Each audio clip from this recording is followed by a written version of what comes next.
Hello and welcome back to Monroe Live. Today I'm being joined by Antonio Dineno. He is a senior engineer here. He's our battery expert in-house.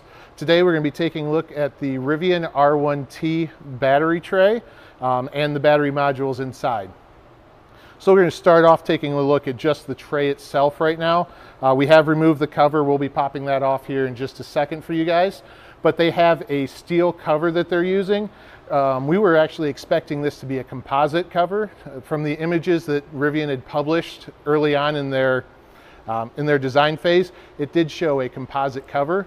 Something happened along the line and they had to switch over to steel. We're not sure if this is a thermal event mitigation thing or if there was something going on with the stresses that go through the cover of the battery case, but they had to switch over in any event. And you can see on this cover, they have a lot of pieces that have been welded onto it. We have started some analysis on this. We'll show you the other side as well, but there are about 300 spot welds on this. So there's a lot of places where they are putting in some brackets for fastening. This battery tray was fastened through the body in white. You can see a couple of spots here that have some threads in it.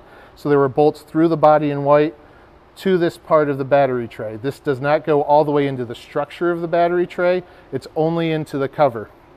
And then through these holes that you can see here and here, the battery cover was bolted down to the battery tray. So they're transferring the forces to hold up the battery tray in the center into the frame here. So they were carrying some force in this cover that's steel. There's not a whole lot to say negative about the cover itself. It looks like it was stamped really well, assembled really well, but it is a steel cover. Was hoping for something composite, as that's what we were expecting to get. We'll go ahead and Antonio will help me pull this off, and we are going to go ahead and go this way with it.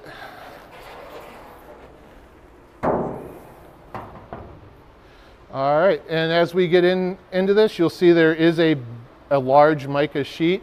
This large sheet's 3 kilograms, and they've got maybe another ½ kilogram piece here. And for those of you that watched the Tesla Model S plaid battery tray, they were also using mica, but they were using about 15 kilograms total. So there's a lot less mica in this battery tray than what there's a lot less mica in this battery tray than what Tesla was using. These are the only two that we have seen so far that have mica in them that we have torn down. Go ahead. One of the interesting things is, even though they have a large cover, the mica is a thermal and electrical insulator, but they still have large pockets of cells that are uncovered. So these cells are upside down. In the event of a thermal runaway, the cells will pop upwards, and there's not really anything shielding it in certain locations. So we're going to go ahead and pull this cover off now. We'll start taking a look at the modules themselves.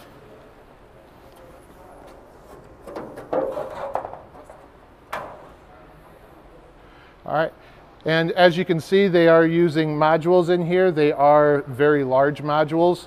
There are 9 modules here. They are double stacked with cells, and then you can see the 8 that are exposed. There is another module that is underneath this mica sheet here in the front. And in this corner space, they've been able to put in their positive and negative DC fused contactors. So they're really optimizing and maximizing the packaging space that's available. There's not a lot of wasted space anywhere.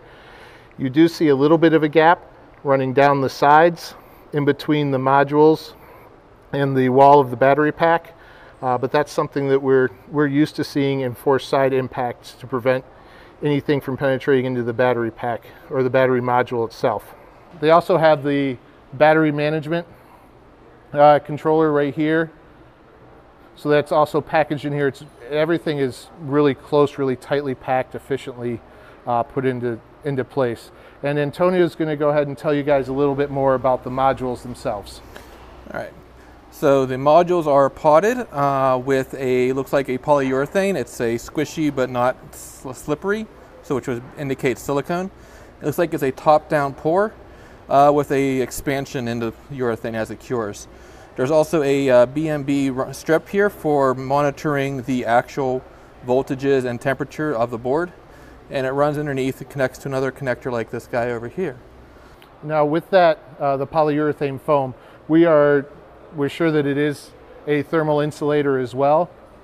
We have taken a little bit off and burned it. We're going to go outside after we get done talking in here, and we'll try and light some of it on fire with the torch. And we've also got some of what Tesla uses, just so you can see what the difference is between what Rivian's doing to encase their cells versus what Tesla had done to make their modules.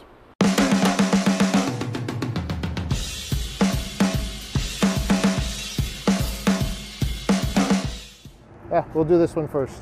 All right, so here we are outside. We have a couple of pieces of the polyurethane foam that we were looking at that's inside of the Rivian R1T battery packs, inside the modules. And this is a self-extinguishing foam. So you can see it is charring, it is catching on fire, but then it goes right out. It is charring, it does have the flame right on it. It gets hot, but it will put itself right out as soon as the heat source is removed. And we do have a couple of pieces from the Tesla Model S Plaid battery pack, and what is used in it.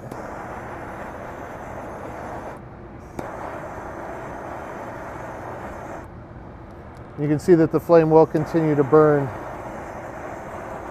This is some of the blue foam that is around the Tesla Model Y battery pack.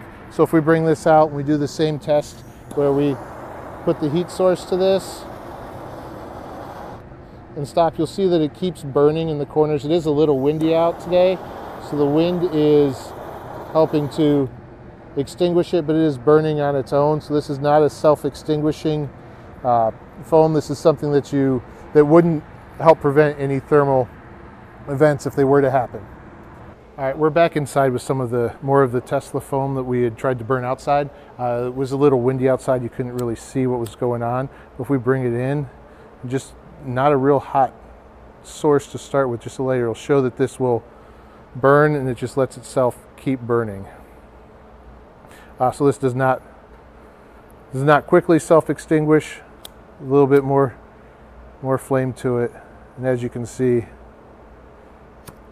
it will just continue to burn.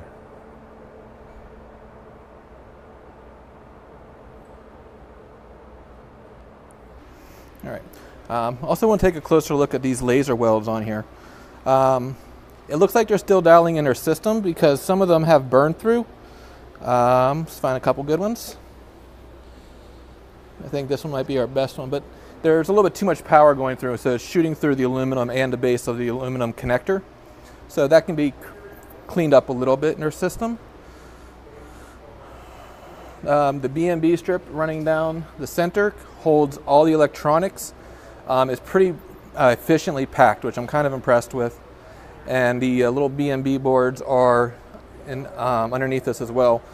The one thing that I did find a little annoying is they have this one wire going along the outside, which this might be the most efficient way to pack it, but it could have also just run underneath this as well to save a couple cents on fasteners. Yep, we'll start talking about the vents here up front. So you can see on the front there are 4 vents that are here. They're packaged in sets of 2. There's another 3 sets on the back of the vehicle. So they have a injection molding that they've made that they then fasten in with 3 screws.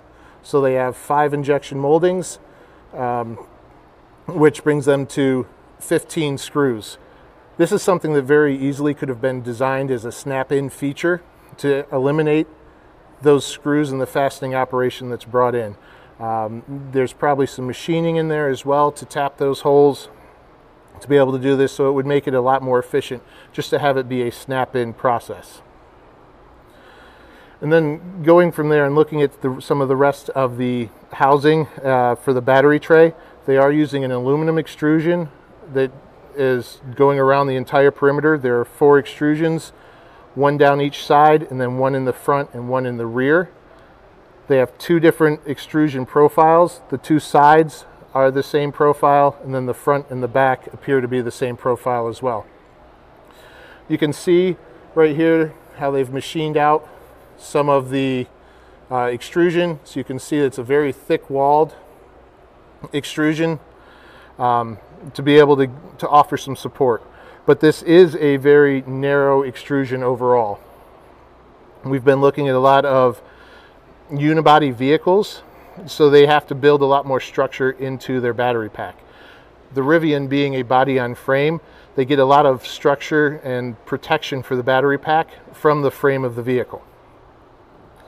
So they have this aluminum extrusion frame around the outside, and on the bottom of this is a carbon fiber plate that has been fastened on. We haven't been able to get to it real close yet, but it is a carbon fiber plate on the bottom. And then, like we said, it is a steel top cover. The steel top cover, there are about 80 fasteners holding the steel top cover in place. So you can see some of the holes that are still here. These fasteners, or these holes, appeared to be drilled and tapped in the machine shop, so that's a lot of work that's going on to get these rails ready to go. If you remember from back looking at the Volkswagen ID4, they use flow drill screws, so they're able to skip that step in the machining process. They're able to have the screw create the hole and the threads for them as they were putting it in. And if we move over to the side a little bit, you'll see that there's a couple of castings. They're mirrored castings on the left hand and right hand side for a lot of their high voltage connections. They are not the same casting, so they had to set up two different tools. As a startup, with the investment of creating the vehicle and all of the tools, it would have been something that we would have expected to see the same part used on both sides with just a little bit of modification. That could have been done in this vehicle. But they have these castings that they're using to make all of their connections. You can see the high voltage connections down at the bottom. They are all of the connectors are screwed in to that casting. And if you look up from the bottom, you'll see very similar to what the Mach-E had when we looked at it, but there are different fasteners for each one of those connectors to be held in place. And it's getting the same kind of connector variants on the other side as well. Overall, with the construction, this is a very rigid body. They have these steel cross or aluminum extrusion cross members, which are all welded in place. But these could have easily been composites based on the structure, the rigidity of the structure overall. So that could be a little bit of weight that's saved and a little bit of simplicity. Another interesting feature is they have this nice little safety feature here. So this is a high voltage, and be careful here. This silicone stopper. This silicone stopper is blocking their very neat little technology, which is a slide over safety clip. It's a couple cents saved, but it blocked their good engineering. And in looking at this aluminum frame that's going around the outside, there is a lot of RTV everywhere in these seams. They do have a plate that's covering up their joint here, and you can see there's RTV running up and down, RTV running around the outside of everything.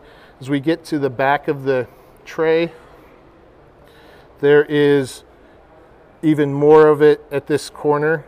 It's really just, they gobbed it on there trying to make sure that it is watertight. They should have enough welds here to prevent any leak paths, but they're making sure by just, like I said, they're putting it on there, they're gobbing it on there. This isn't a surface that a customer would normally see, and it doesn't look, it shows that way as well. It is very messy. All right, well, thank you for joining us today as we took a first look at the Rivian R1T battery pack. Sorry Sandy couldn't join us today. He is over in the Netherlands on travel for business. He'll be there for about the next 2 weeks, so he'll be back with us before you know it. And I've been asked to request that you guys subscribe if you haven't, and also we now have a LinkedIn account, so if you are on LinkedIn, if you could go over there and follow us as well, we'd appreciate it. And we'll be back shortly with some more videos on the Rivian. Thank you.